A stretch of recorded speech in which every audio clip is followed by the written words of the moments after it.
All right, so are you ready to get a little bit ruthless today? Because we are diving into The 48 Laws of Power by Robert Greene. This is a book that people have a lot of opinions about.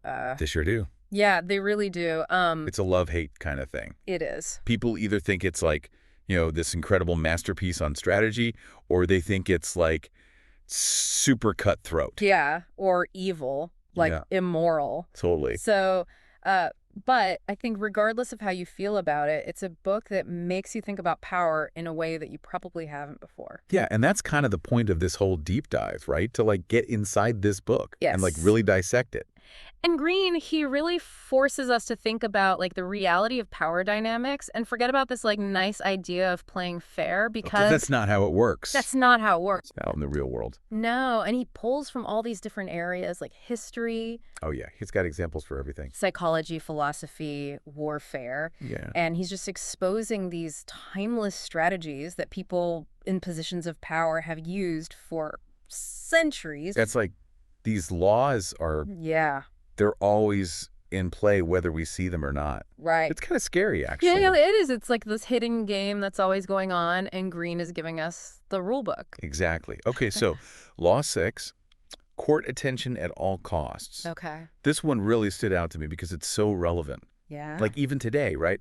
So Greene says obscurity is like the kiss of death if you're trying to build power. Yeah, if you want to be powerful, you got to be seen, you got to stand out. Gotta be memorable. Yes. And maybe even a little mysterious, Ooh, a little intrigue. A little bit of mystique never hurt anybody. Right.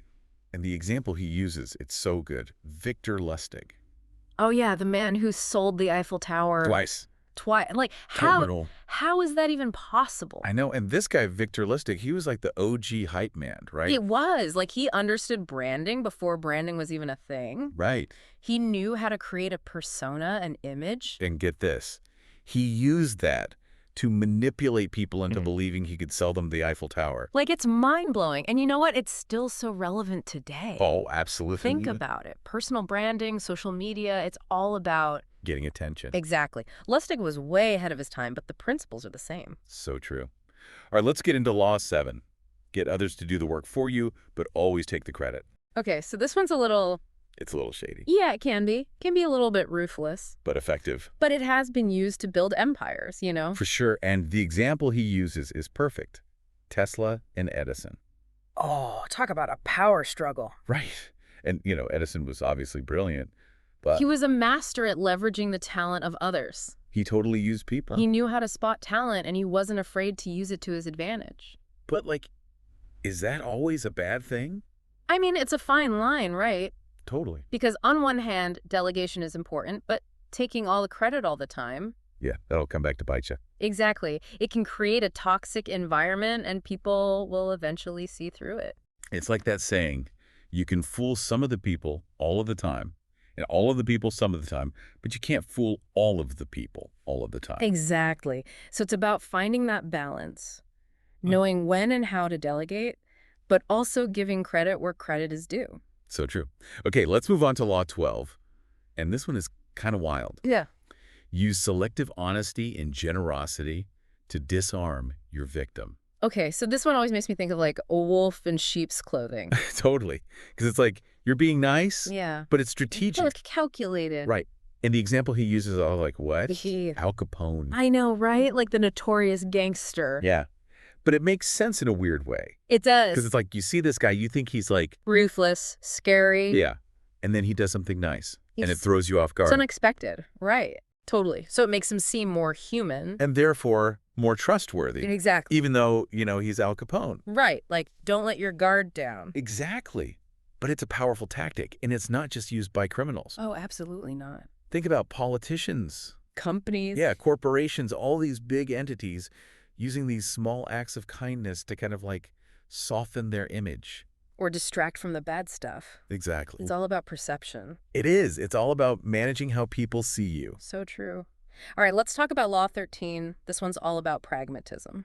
Okay, hit me with it. When asking for help, appeal to people's self-interest, never to their mercy or gratitude. So basically, Greene is saying guilt trips are a no-go. Yeah, guilt trips are for amateurs. Basically, like if you're going to ask for a favor. Don't guilt trip the person. Appeal to, Like, what's in it for them? Exactly. Because let's be real, we all, deep down, we're a little bit selfish. Of course, we're looking out for ourselves. Right. So you got to make it worth their while. Exactly. Frame it in a way that benefits them, and you're much more likely to get what you want. It's like that saying, you catch more flies with honey than with vinegar. Exactly. And Greene uses the example of the Athenians. Oh, right. They were known for being very pragmatic, right? Yeah. And they were much more likely to help someone if they saw a clear benefit for themselves. So it's not about being manipulative. It's just about understanding human nature. Exactly. It's about figuring out what motivates people, what they value, and then aligning your request with their desires. That makes a lot of sense.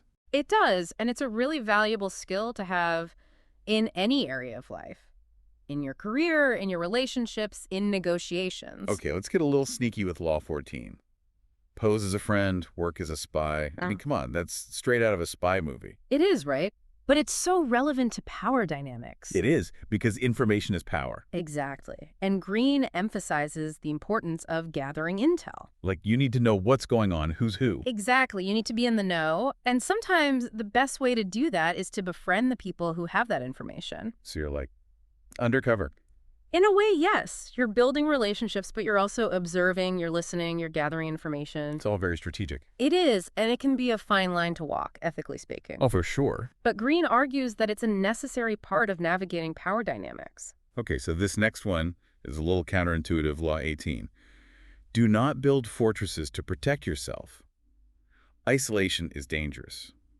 Now, I don't know about you, but when I think fortress, I think safe. I know. It seems like the safest place to be, right?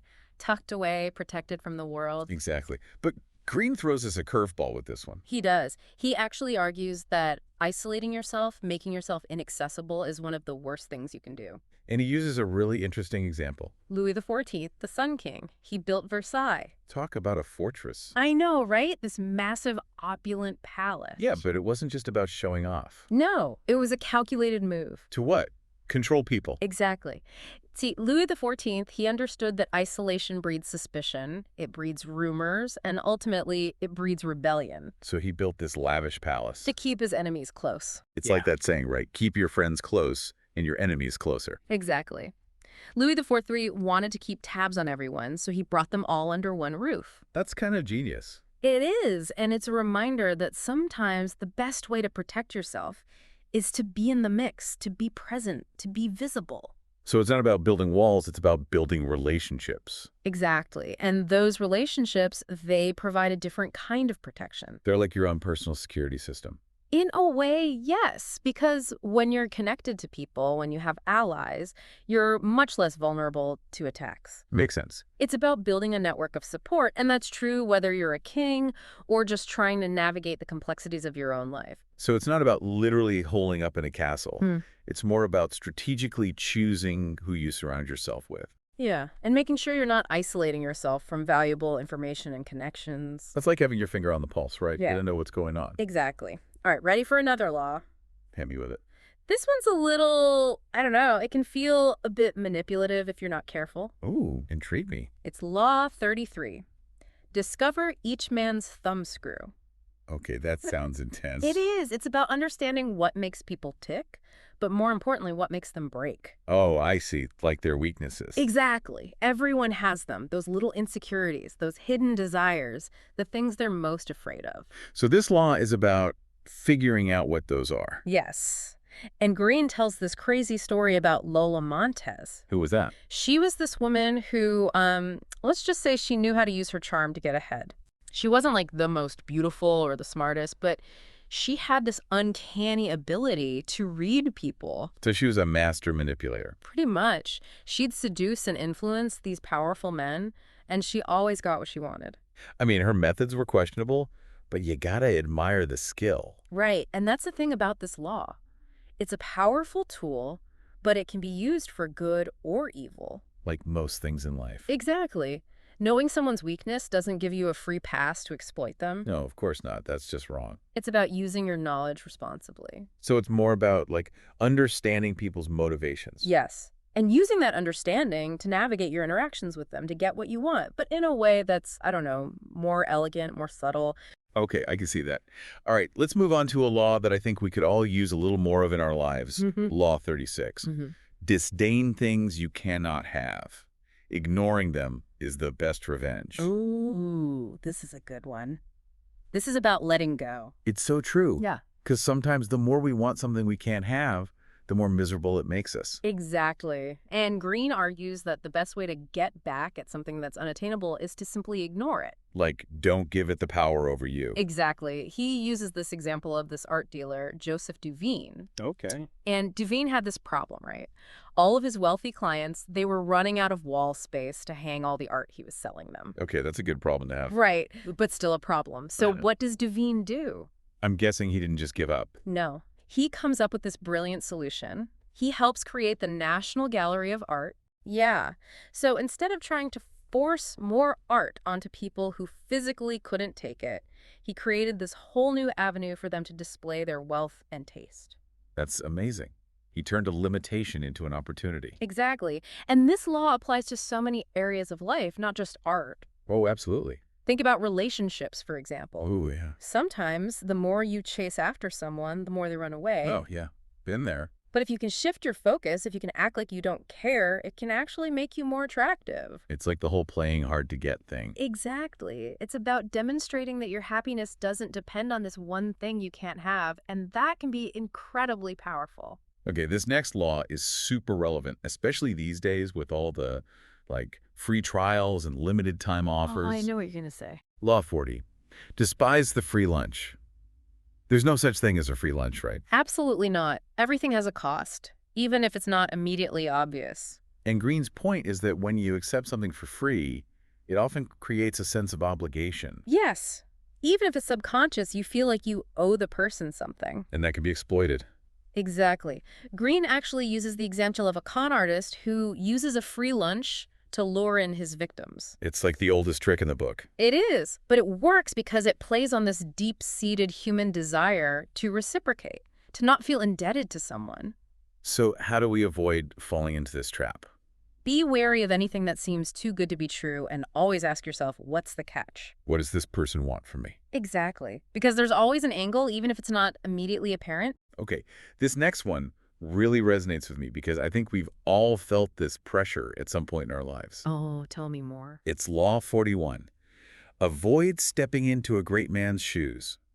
Oh, that's a tough one. It is, because it's natural to look up to people, to want to follow in their footsteps. Of course, we admire those who've come before us, those who have achieved great things. But Greene's point is that trying to directly replicate someone else's success is a recipe for disaster. It's like trying to be a second-rate version of someone else instead of forging your own path. And it's impossible to live up to those expectations, right? Yeah. You'll always be compared to the original. Exactly. You'll always be in their shadow. He uses the example of Louis the XV. Oh, yeah, the one who came after Louis XIV, the Sun King. Yes, talk about an impossible act to follow. I know. His grandfather was this larger-than-life figure, and poor Louis XV, he was just never going to measure up. So how do we avoid this trap? How do we honor the legacy of those who came before us, but also create our own path? It's about finding your own unique way of contributing, right? Building on the foundation that's been laid, but also bringing your own vision, your own talents to the table. So it's not about trying to be a carbon copy. It's about being inspired by those who came before us, and then using that inspiration to create something new. Exactly. It's about finding your own voice, your own style, and making your own mark on the world. Okay, so we've covered a lot of ground, but Greene saved one of the most, almost philosophical laws for last. Oh, I love this one. Yeah. Okay, tell me about it. It's Law 48. Assume formlessness. That sounds kind of mystical. It does, doesn't it? But it's actually very practical. Okay, I'm intrigued. So this law is all about being adaptable, about not being rigid in your thinking or your approach. I like being flexible, going with the flow. Exactly. Because the world is constantly changing, and if you're too rigid, you'll break. It's like that Bruce Lee quote, be like water. Yes, exactly. I love that quote. It's so fitting for this law because water, it can flow around obstacles. It can adapt to any container. It always finds a way. Exactly. And that's what Greene is getting at with this law. You need to be able to adapt to any situation, To be comfortable with uncertainty. So don't try to control everything. Exactly. The more you try to control things, the more frustrated you'll become because life is unpredictable. Yeah. And Greene uses the example of the Japanese, who are masters of adaptation. Oh, right. They've got this long history of incorporating outside influences into their culture. Exactly. And it's been a key to their success, their ability to blend and adapt. So it's not about being weak or submissive. No, not at all. It's about being strategic, about using your opponent's strength against them. Like judo. Exactly. You're yielding to overcome. I like it. So how do we practically assume formlessness in our own lives? Like, how do we actually put this into practice? Well, I think it starts with being open to new experiences, new ideas. So like stepping outside your comfort zone. Exactly. Don't be afraid to try new things, to challenge your assumptions. Be open to being wrong. Yes. And don't be afraid to fail. But failure is just a part of the process, right? Exactly. It's how we learn and grow. So to wrap up our deep dive into the 48 laws of power, what's the key takeaway? What do we want our listeners to walk away with? I think the biggest takeaway is that knowledge is power. Knowing the rules of the game. Exactly. And Greene has given us this incredible toolkit for understanding how power works, even in its most subtle forms. And with that knowledge, we can make more informed choices. Yes, we can choose to play the game strategically, or we can choose to opt out altogether. But either way, we're doing so with awareness, and that's incredibly powerful. It is. And at the end of the day, that's what Greene wants us to do, to be more aware, more conscious of the forces at play in our lives. To understand the game so we can play it better or not play at all. Exactly. It's about empowerment through knowledge. I like that. Yeah. All right, folks, there you have it. Robert Greene's The 48 Laws of Power. Whether you agree with all of his tactics or not, there's no denying that this book will make you think differently about the world around you. And who knows, it might even give you a bit of an edge in your own life. Until next time, stay curious, stay strategic, and most importantly, stay powerful.